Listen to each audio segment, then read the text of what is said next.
lihat niat jahatnya, lihat mens reanya, lihat tindakannya memang memenuhi kualifikasi atau tidak gitu.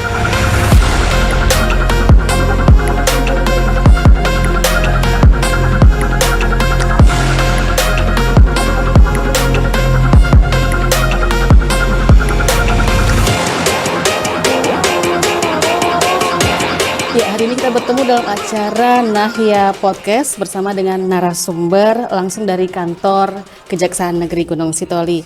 Bersama Kepala Kejaksaan Negeri Gunung Sitoli, Bapak Parada Situmorang SHMH. Selamat pagi, Pak. Pagi.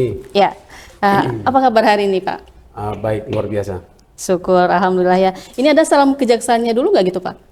Kalau di Kejaksaan Negeri Gunung Sitoli, salamnya itu siga. Siga gitu ya. Oke, baik.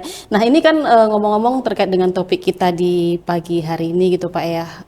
Ini sih sebenarnya kalau diomongin secara serius gitu ya, karena terkait dengan penanganan korupsi gitu. Apalagi yang menanganinya kan Kejaksaan Negeri di Gunung Sitoli khususnya. Ini gimana ceritanya gitu, Pak? Untuk penanganan korupsi yang dilakukan oleh Kejaksaan Negeri Gunung Sitoli selama ini.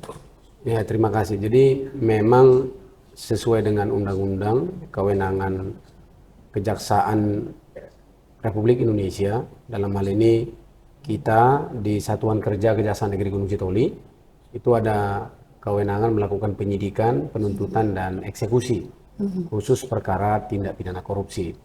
Nah, sejauh ini Kejaksaan Negeri Gunung Sitoli dalam melakukan penanganan perkara korupsi, kalau dilihat dari sisi volume, itu sejauh yang kami proses di tahun 2025 ini satu semester itu ada 10 perkara penyidikan. Dan saat ini masih juga berjalan untuk penyelidikan yang lain.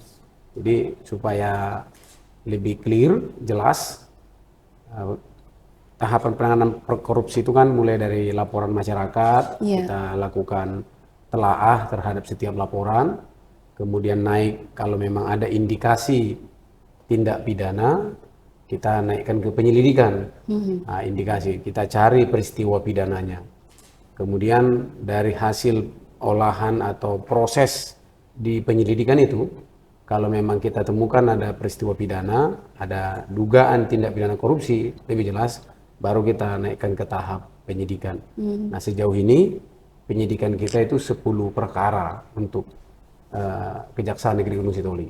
Jadi baik dalam ranah pidana ataupun perdata gitu Pak ya, itu tadi tahapannya melakukan penyelidikan. Nah, ini hanya pidana tipikor aja. Pidana tipikor khususnya, jadi ada penyidikan dan baru penuntutan nanti di pengadilan gitu ya. Nah, ini untuk proses penanganan kasus korupsi ini seperti apa dilakukan gitu Pak? Kita ada memiliki personil di sini itu kurang lebih 60 orang, tapi tenaga jaksa itu yang ditugaskan di Satuan Kerja Kejaksaan Negeri Gunung Sitoli itu hanya 11 orang. Itu termasuk 11 saya. Orang. Nah, 11 orang. Jadi dengan luas wilayah Kejaksaan Negeri Gunung Sitoli memiliki ada 3 kabupaten, Kabupaten Nias Utara dan Barat, serta 1 kota Gunung Sitoli. Kita harus memang punya strategi untuk menanganinya. Pertama-tama kami lebih dahulu melakukan yang namanya penyuluhan hukum kepada seluruh lapisan masyarakat, mulai dari tingkat desa sampai dengan di level pejabatnya, terutama teman-teman yang ada di pemerintah daerah yang konsentrasi pekerjaannya itu di pengadaan barang dan jasa. Jadi kita sudah keliling 4 kabupaten kota ini, kemudian setelah kita lakukan mitigasi risikonya seperti apa, kita jelaskan hal-hal yang harus dihindari itu seperti apa, konflik kepentingan itu seperti apa. Setelah itu baru kita melakukan penindakan.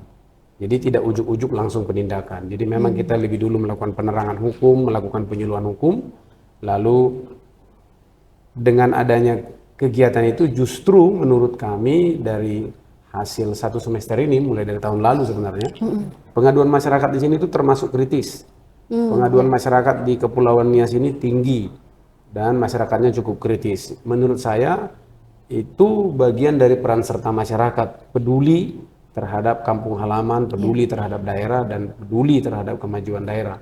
Dan kami sangat apresiatif terhadap hal itu, sangat mengapresiasi apa yang dilakukan masyarakat, dan ya kami harus siap menerima tantangan itu, dan kami kerja melakukan yang semampu yang kami lakukan, sekuat tenaga kami, karena memang tenaga kami cuma 11 termasuk. Jadi kadang-kadang saya juga ikut meriksa, Mbak.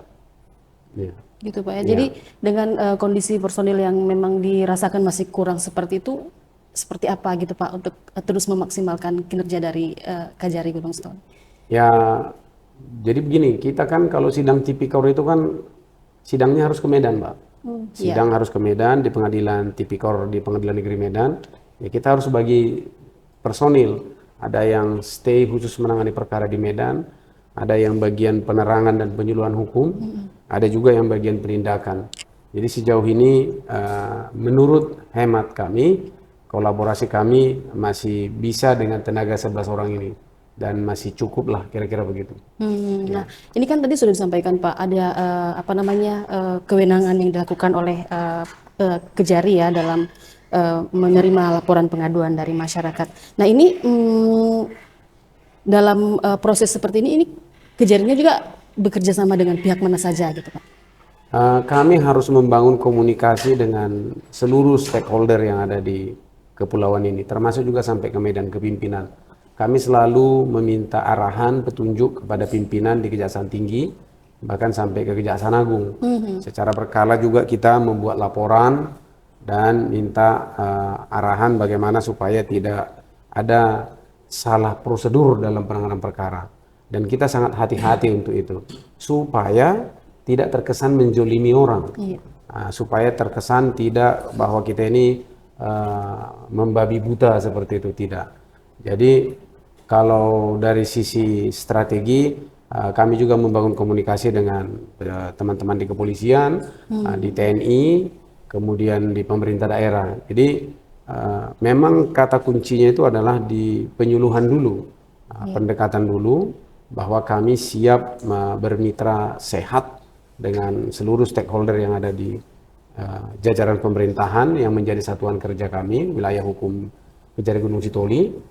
Tetapi ya kadang-kadang, mau dibilang bukan kadang-kadang juga sih ya, memang masyarakat kita sangat kritis gitu. Jadi kalaupun kami sangat terbantu dengan laporan-laporan yang masuk dari masyarakat, sangat terbantu. Dan yang rata-rata kami tangani saat ini tuh adalah memang seluruhnya adalah laporan masyarakat. Jadi sebenarnya kami dikasih target itu hanya 3 penanganan perkara. 1 tahun. Gitu. 1 tahun tuh hanya 3 kami dikasih target kalau menurut anggaran yang tersedia. Tapi ternyata gitu Pak. Karena pengaduan banyak, dan ini pun masyarakat masih banyak mengeluh, Mbak. Laporan kami kok lambat sekali ditindaklanjuti.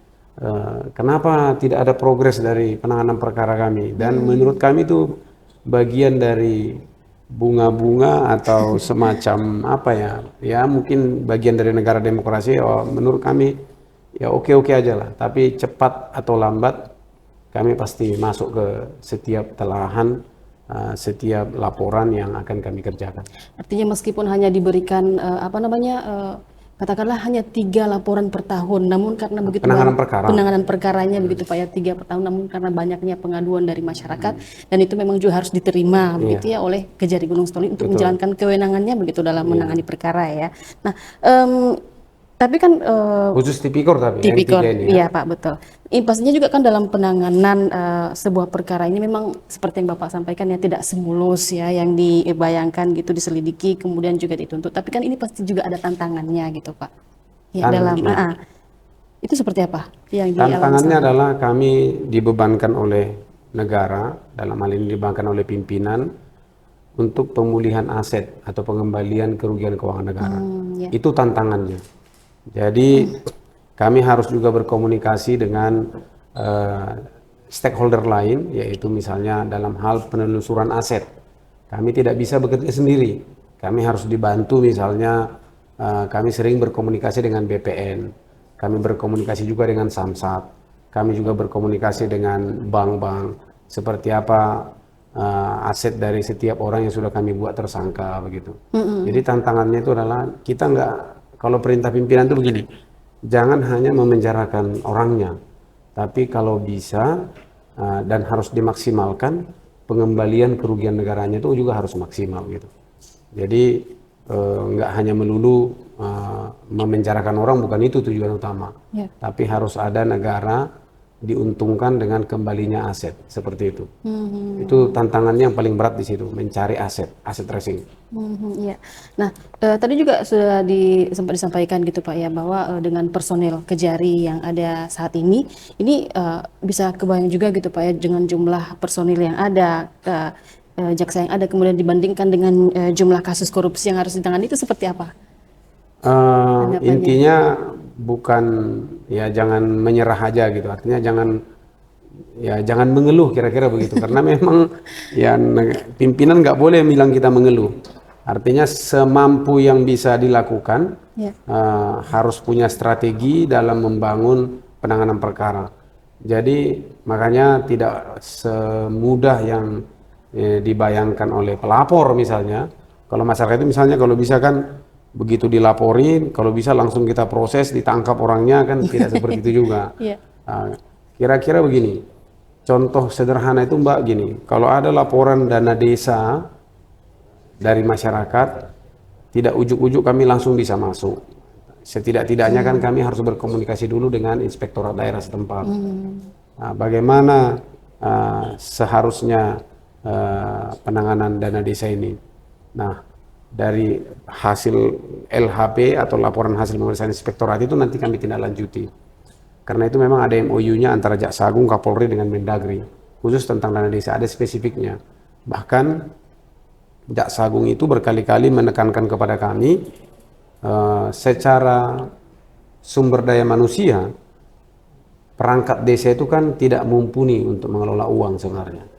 Jadi harus memang diutamakan pembinaannya.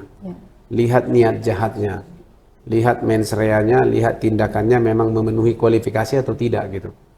Nah, dari hal itulah kami beranjak untuk hati-hati. Ini yang paling sederhana nih yang perlu kami sampaikan, tantangan strateginya gitu. Yang kedua, bahwa apakah kami alergi tangani dana desa? Tidak juga, tidak juga. Kami satu semester ini dari Januari sampai ke bulan Juni, kami sudah menangani 3 perkara dana desa yang dari hasil kerjasama kami bersama inspektorat, dominan dana desanya itu fiktif. Fiktifnya seperti apa? Contoh, dia pengadaan ketahanan pangan hewan misalnya, yang harusnya dibagi-bagikan ke penerima manfaat warganya. Tapi ternyata uangnya tidak diserahkan, bibit hewannya pun tidak diserahkan, lalu pertanggungjawabannya menjadi ada, ini fiktif. Itu salah satu contoh. Bahkan ada kepala desa yang menggunakan dan bendaharanya itu menggunakan dana desa itu bayar OVO, judi online, ada Mbak, ada. Jadi hal-hal unik seperti itu dan perilaku-perilaku seperti itu tentu kami tidak kasih mundur lah begitu. Setelah komunikasi dengan inspektorat, kami tindak lanjutin dan alhamdulillah hari ini perkaranya sudah berjalan di Pengadilan Tipikor Medan. Nah, jadi memang dari sisi hal seperti itu, karena kan jarak antar kota seperti Lahemi ke Lotu misalnya atau ke Gide kan lumayan jauh, jalannya juga berat. Nah, memang harus berkomunikasi efektif dengan pihak-pihak inspektorat, khususnya dana desa Mbak ya, itu khusus tentang dana desa. Nah, yang lain strateginya adalah berkomunikasi juga dengan kepala daerah. Bagaimana komunikasinya? Pak Bupati, Pak Wali izin terkait hal-hal yang berkaitan dengan perbuatan melawan hukum, berkaitan dengan tindakan-tindakan yang merugikan keuangan negara, kami akan terukur dan melakukan penindakan secara efektif, kira-kira begitu. Jadi ya puji Tuhan sejauh ini komunikasi kami masih berjalan baik, walaupun kami penindakannya mungkin akhir-akhir ini ya cukup kencang seperti itu. Nah, seperti itu dia. Oke, baik. Nah ini kan untuk mendukung apa yang sudah dilakukan oleh Kejari begitu Pak ya. Gimana nih Bapak melihat kalau misalnya untuk pelatihan ataupun misalnya pengembangan profesionalis bagi jaksa misalnya, utamanya dalam menangani kasus korupsi seperti ini, Pak? Kami sering mendapat pendidikan atau semacam kursus singkat secara virtual, Mbak, jaksa-jaksa kami. Jadi kami sering mendapat arahan, diberi materi seperti kemarin kami ada dapat arahan dari banyak dosen. Jadi memang soal belajar ini tidak lagi harus ada pelatihan khusus berangkat ke daerah tertentu. Ini mungkin karena faktor efisiensi juga. Jadi selalu kita mendapat arahan petunjuk dari pimpinan, baik secara virtual, daring dalam jaringan maupun luring. Kemarin hari Selasa kami juga mendapat arahan dari pimpinan bagaimana menangani perkara itu jauh lebih efektif dan efisien. Jadi secara berkala kami sering dibimbing oleh pimpinan terutama dari Kejaksaan Tinggi maupun Kejagung. Jadi teman-teman jaksa di sini tidak akan kekurangan dalam hal meningkatkan profesionalismenya. Itu dari sisi pengetahuannya. Nah, yang kedua, kami juga secara rutin itu diaudit Mbak, oleh bagian pengawasan namanya, asisten pengawasan Kejaksaan Tinggi Sumatera Utara. Kami dipantau dalam hal penanganan perkara, kemudian dipantau juga dari sisi kode etik perilaku. Jadi teman-teman jaksa penyidik itu harusnya dan mestinya sudah paham apa yang harus dilakukan, apa yang tidak dilakukan. Artinya jauhi perbuatan tercela. Dan ya apakah ada juga yang dilaporkan? Ada. Teman-teman itu juga tidak, artinya tidak memiliki imunitas ketika dilaporkan. Kita juga diperiksa Mbak oleh bagian pengawasan kita.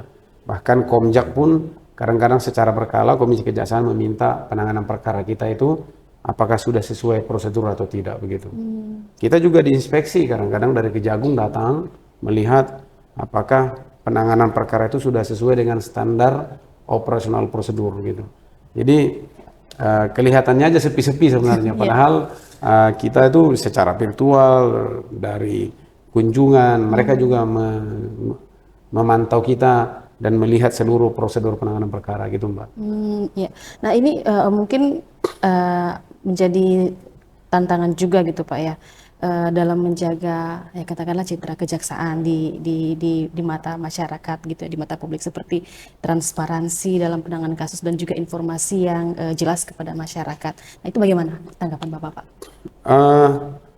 Sejauh yang kami lakukan dengan arahan pimpinan Mbak, kami sudah membuat publikasi semaksimal mungkin, ya mungkin masih banyak yang kurang, tapi seperti dengan RRI kami sering merilis berita, kemudian kami juga membuka diri dengan kritikan masyarakat, postingan masyarakat, dan kami juga membuat akun-akun Instagram, bahkan kami punya buletin kinerja. Kami juga tidak alergi dengan teman-teman media. Sejauh ini menurut kami lumayan lah, karena kami juga punya kanal YouTube, kami juga mempunyai Instagram, kami juga punya Facebook, semua bisa dipantau seluruh kinerja kami.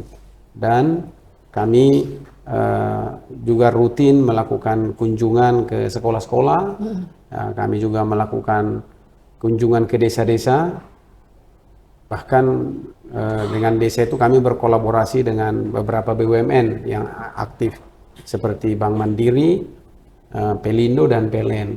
Jadi kami sangat terbuka. Saya kira bapak-bapak PLN dan Pelindo sama Mandiri itu melihat kami itu dalam hal melakukan pendekatan ke masyarakat, kami gandeng, kami cocokkan seperti apa kegiatan yang bisa kami satu padukan.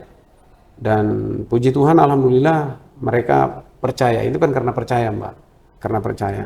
Dan teman-teman media pun kalau berkomunikasi dengan kami, mudah-mudahan kami selalu merespon dengan baik. Tapi masih banyak kekurangan, ya kami masih akui masih banyak kelemahan kami. Tidak juga lebih-lebih banget lah gitu kan, tapi semampu yang kami lakukan. Ya, baik. Nah ini satu hal tentang program capaian di Hari Adiaksa Pak ya tahun 2025 ini. Bisa disampaikan mungkin seperti apa penanganan kasus korupsi dalam kurun waktu beberapa tahun terakhir ini? Capaian kami di semester 1 ini di hari ulang tahun Adiaksa yang bulan ini,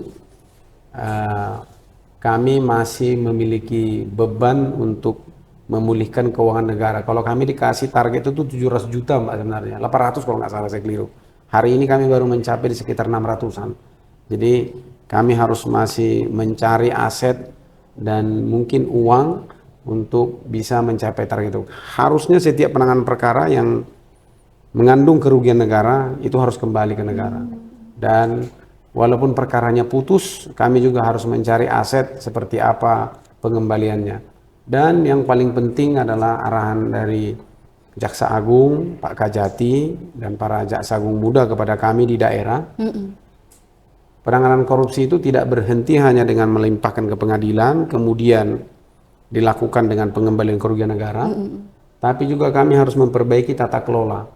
Jadi mungkin saya sampaikan juga di forum ini, kami sekarang bekerja sama dengan PDAM Tirta Umbu, karena beberapa tahun yang lalu kita ada melakukan penegakan hukum, yaitu bendaharanya dan direkturnya kalau saya nggak keliru itu dipidana. Dan hari ini kami bersama bagian Perdata dan Tata Usaha Negara bersama Pitsus juga turun melakukan tata kelola. Jadi dulu kan pembayaran PDAM itu manual. Sekarang mereka sudah mulai membuat pembayaran secara elektronik. Tapi ada juga masih yang manual. Nah ini yang perlu kita perbaiki. Jadi jangan mengulangi kesalahan yang sama. Itu kira-kira tata kelola yang diarahkan pimpinan kepada kami. Jadi di mana kelemahan dari sisi penggunaan uang di tahun yang lalu, kami harus memperbaikinya tentu berdasarkan dengan SOP yang mereka bangun, setidaknya ya good corporate governance lah. Jadi jangan mengulangi kesalahan yang sama, kira-kira begitu.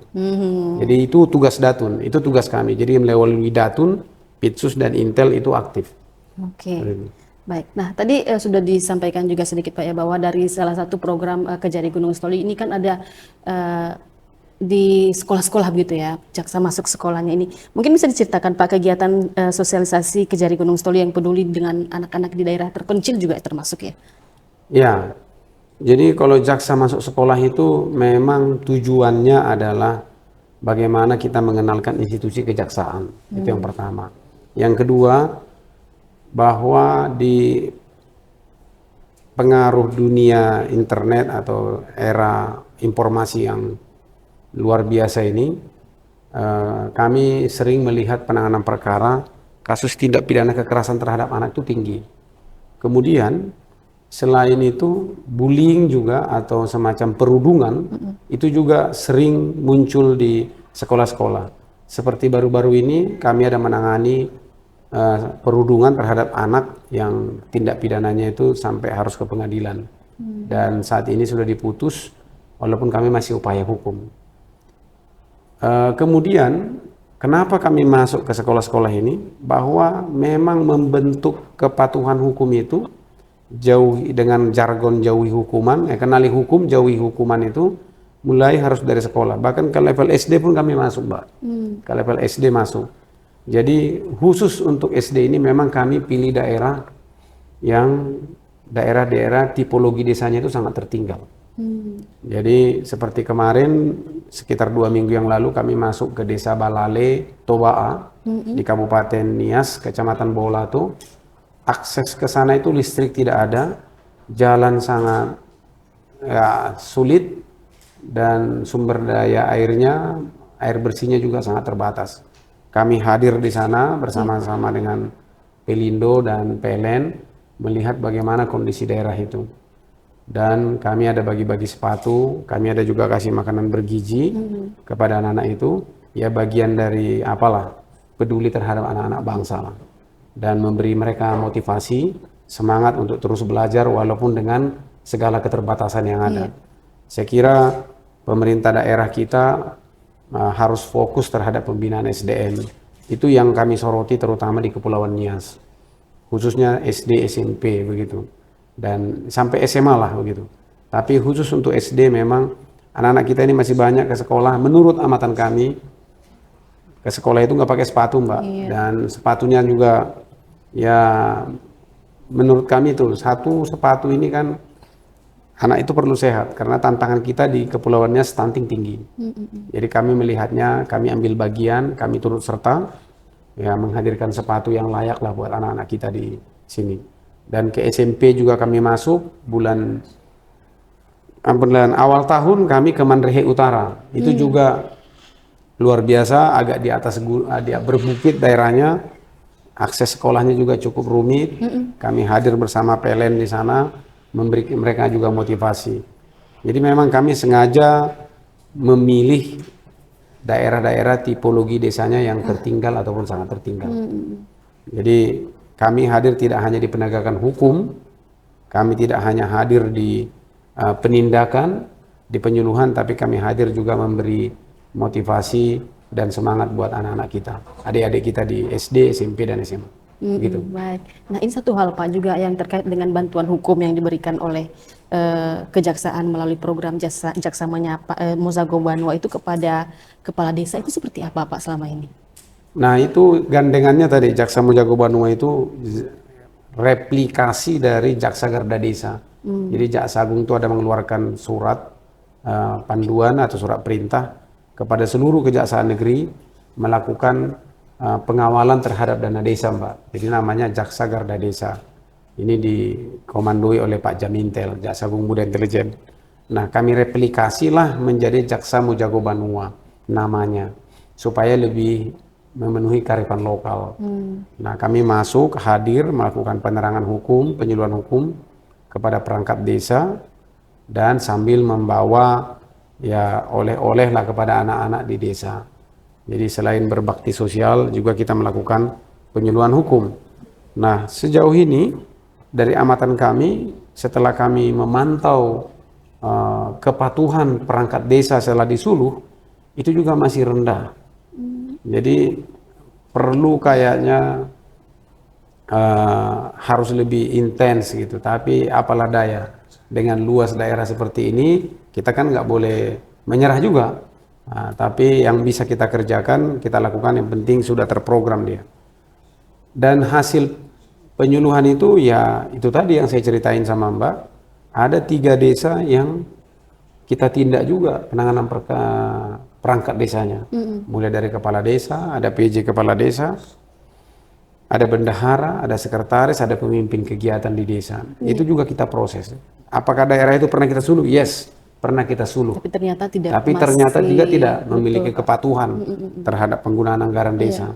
Jadi daerah yang kita suluh malah lebih kencang untuk kita amati gitu. Kalau yang belum kita suluh ya masih kita jadwalkan. Kita harus tetap menyapa mereka. Jadi seperti di utara kemarin kami kumpulkan seluruh kepala desa, kami penyuluhan supaya lebih efektif. Di Nias Induk juga kami kumpulkan bersama Pak Bupati, kita suluh supaya efektif. Nah, kemudian di Gunung Sitoli kota kita ada yang secara per desa, ada juga yang per kecamatan. Di barat juga seperti itu, ada yang per kecamatan, ada juga yang per desa. Jadi percayalah, kami turun bukan hanya untuk melakukan penyuluhan, setelah itu kami akan evaluasi penggunaan dana desanya. Dan kalau ada perbuatan indikasi tindak pidana korupsi, kami pasti tindak. Nah, kira-kira begitu. Nah, kalau misalnya dana yang dikorupsikan itu Pak oleh seorang tersangka itu misalnya dikembalikannya, nah ke kas daerah atau kas negara gitu ya Pak ya, apa ada keringanan hukuman juga begitu Pak bagi mereka tuh seperti apa itu? Ya, kalau dia dengan sukarela mengembalikan kerugian keuangan negara yang diambil secara tidak patut tadi, artinya yang melawan hukum, tentu kita memiliki pertimbangan bahwa kita tidak akan memberikan hukuman yang terlalu tinggi sebenarnya, karena memang ada pedoman dari Kejaksaan Agung bagaimana cara menerapkan tuntutan kepada orang yang sudah telah mengembalikan kerugian negara. Ada juga penerapan tuntutan kepada orang yang tidak mengembalikan kerugian negara. Ada bedanya gitu Pak. Semua beda. Jadi semua kita punya pedoman, ada tolok ukurnya semuanya. Jadi bukan istilahnya dikasih keringanan, ada mekanisme yang berlaku untuk hal itu gitu.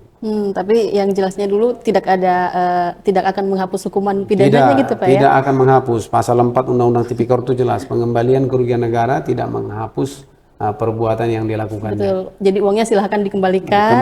Gitu, penindakannya tetap jalan. Iya, itu hanya untuk memulihkan kerugian keuangan negara. Iya, begitu ya. Oke, baik Pak, satu lagi. Tadi mungkin ini dari mungkin dari Kejari Gunung Stoli atau Kejari secara umum ya, memang untuk penanganan sebuah kasus itu masih ada yang dinamakan dengan restoratif justice ya. Nah mungkin itu bisa disampaikan juga Pak untuk kasus-kasus yang seperti apa yang bisa ditangani secara RJ itu Pak. Kasus mengenai program restoratif justice ini adalah program Jaksa Agung yang dikomandoi langsung oleh Pak Jaksa Agung Muda Tindak Pidana Umum. Untuk Kejari Gunung Sitoli, satu semester ini kami sudah ada menangani 6 restoratif justice, yaitu kita damaikan setelah perkara itu P21 dari pihak penyidik di Polres Nias. Kita P21, lalu kita tawarkan, kita buka jalan damai antara pelaku dengan korban. Nah, kalau sepakat di antara korban dengan pelaku dan juga keluarganya, dan memiliki kriteria selama ini mereka selama berdampingan juga tidak memiliki masalah atau mengganggu ketertiban umum di tengah-tengah masyarakat, berdasarkan peraturan Jaksa Agung, kita harus membuka jalan damai. Gimana caranya? Tapi tanpa syarat. Nah, jadi nggak ada istilah kita harus bayar sekian, nggak ada sekian, itu nggak ada. Jadi yang penting korban pertama kali ikhlas untuk memaafkan pelaku. Kemudian ancamannya di bawah 5 tahun. Kemudian dari ancaman di bawah 5 tahun itu terjadi pemulihan harkat dan martabat si korban. Dan kalaupun dibawa ke persidangan, itu lebih banyak mudaratnya. Seperti apa? Ya tentu tidak akan mengembalikan lagi kondisi semula seperti itu. Kalau sampai dipidana, nanti kembali hidup berdampingan. Artinya dendam itu dalam arti kata itu harus terus tumbuh. Nah kita tawarkan. Ada yang gagal nggak RJ? Ada. Ada yang kita gagal RJ, kita upayakan di para pihak nggak mau berdamai. Ada. Ada juga Pak ya? Ada. Gitu ya? Jadi sejauh ini 6. Memang nggak semua bisa perkara di restoratif justice, Mbak. Nggak semua. Perkara-perkara seperti yang ancamannya di atas 5 tahun nggak bisa. Seperti pembunuhan misalnya nggak bisa. Seperti perampokan dengan kekerasan nggak bisa. Nah, jadi yang kalau seperti KDRT yang mengakibatkan mati juga nggak bisa. Yang jelas ancamannya 5 tahun ke atas nggak bisa. Jadi kriterianya di situ. Jadi rigid ya. Dan kita dalam mengajukan permohonan itu, kita harus paparkan juga di hadapan pimpinan. Mulai dari Kejaksaan Tinggi melakukan penilaian. Kalau Kejaksaan Tinggi melihat bahwa ini layak diajukan ke Jampidum, Jaksa Agung, untuk di-RJ-kan, nanti persetujuan Jaksa Tinggi. Kemudian kita paparan langsung di hadapan Jampidum dan para direktur secara virtual biasanya. Kalau memang mereka nilai layak untuk dihentikan penuntutannya karena korban sudah memaafkan dan pelaku juga menyadari kesalahannya, baru diputus. Jadi tahapannya lumayan panjang. Iya, jadi tidak semudah gitu Pak ya, meskipun Tidak sudah mudah, tidak di-RJ-kan mudah. gitu ya. Tidak mudah. Jadi memang ada aturan-aturan mainnya di peraturan Jaksa Agung tentang restoratif justice. Oke, baik. Satu hal terakhir Pak, ini terkait juga dengan fungsi Kejari dalam memaksimalkan penanganan kasus. Ya, ini kan ke depan nanti ada banyak nih keuangan negara yang disalurkan ke masing-masing desa. Misalnya dana desa yang akan disalurkan modalnya melalui Koperasi Merah Putih. Nah, ini seperti apa nanti pengawasan yang akan dilakukan dari Kejaksaan, Pak? Kami sudah berkomunikasi langsung dengan seluruh kepala daerah yang menjadi wilayah hukum kami, Mbak, terkait Koperasi Merah Putih dan dana desa. Kami tetap mengawasinya secara maksimal. Kami juga akan melakukan komunikasi juga secara intens. Apa yang sudah kami lakukan beberapa tahun terakhir, setahun terakhir ini, yaitu membangun komunikasi dengan kepala desa. Kemudian kami juga sudah MOU dengan kepala desa, terutama di Kabupaten Nias dan Nias Utara. Kami sudah komunikasi. Itu bagian dari cara kami membina penggunaan dana desa. Dan mengenai Koperasi Merah Putih, kami juga sudah ingatkan kepada seluruh kepala daerah agar hati-hati dalam proses penentuan seperti apa penggunaan bisnisnya seperti apa yang mau dibangun di oleh Koperasi Merah Putih ini, khusus Kepulauan Nias ya. Jadi kami pernah menganjurkan kepada Pak Bupati, ada 2 bupati yang kami sarankan, bahwa Koperasi Merah Putih ini kan memang perintah dari Jakarta itu, dari Kementerian Koperasi itu, seluruh desa harus ikut. Membentuk, iya. Nah, tapi kami bilang, tolong fokus Pak Bupati kepada desa-desa yang tipologinya berkembang, desa maju. Kalau desa sangat tertinggal dan tertinggal, sebaiknya kita awasi lebih ketat. Kita harus lebih melotot kepada yang tipologi desanya sangat tertinggal dan tertinggal. Kalau berkembang, mungkin kita bisa seleksi, saya bilang. Desa maju sama desa mandiri, itu mungkin bisa kita sedikit longgar dalam hal pengawasan, karena secara SDM dan perangkat mereka sudah lebih layak. Tapi kalau tipologi desa sangat tertinggal, dan desa tertinggal, kita harus melotot. Bila perlu Pak Bupati selaku pembina di level atas untuk kabupaten harus terus-menerus melakukan pengawasan secara berkala, saya bilang. Jadi itu bagian dari komunikasi kami dalam pengawasan Koperasi Merah Putih maupun dana desa. Kami terus berkomunikasi, Mbak. Harapannya kan dari Pak Presiden, dari Menteri, Koperasi Merah Putih ini harus memberikan dampak positif terhadap peningkatan ekonomi di level desa. Nah, tapi kadang-kadang kan kita juga harus melihat bahwa nggak semua orang punya niat yang sama. Tidak semua perangkat desa itu memiliki cara berpikir yang sama bagaimana memanfaatkan, mengelola, mengurusi Koperasi Merah Putih. Nah, ini yang menjadi tugas berat kita bersama kayak ini, Mbak. Mbak pun nanti kalau bisa kita tengok-tengok juga. Mudah-mudahan nggak ada yang menyimpang. Mudah-mudahan nggak ada yang salah. Baik, satu hal mungkin terakhir Pak, ini untuk pesan-pesan juga kepada masyarakat untuk bersama-sama membantu peran kejaksaan dalam penanganan korupsi ini. Harapan kami masyarakat jangan pernah menyerah, jangan pernah putus asa kalau laporannya belum ditindaklanjuti. Kami pasti proses, kami pasti tindak lanjuti, tapi memang tidak semua bisa dibawa ke persidangan. Tidak semua bisa harus dilimpahkan ke pengadilan dan berujung dengan pemenjaraan, pidana penjara.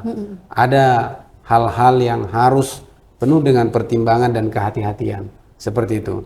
Karena memang eranya sekarang selain penindakan, juga pemulihan kerugian keuangan negara. Itu yang paling penting. Nah, supaya nggak rugi kali negara kita ini kayaknya. Itu dia. Oke, baik Pak, terima kasih sudah hadir di Nahya Podcast. Terima kasih. Informasinya juga yang sudah disampaikan kepada masyarakat. Selamat melanjutkan aktivitas di hari ini. Sampai jumpa di lain waktu. Terima kasih.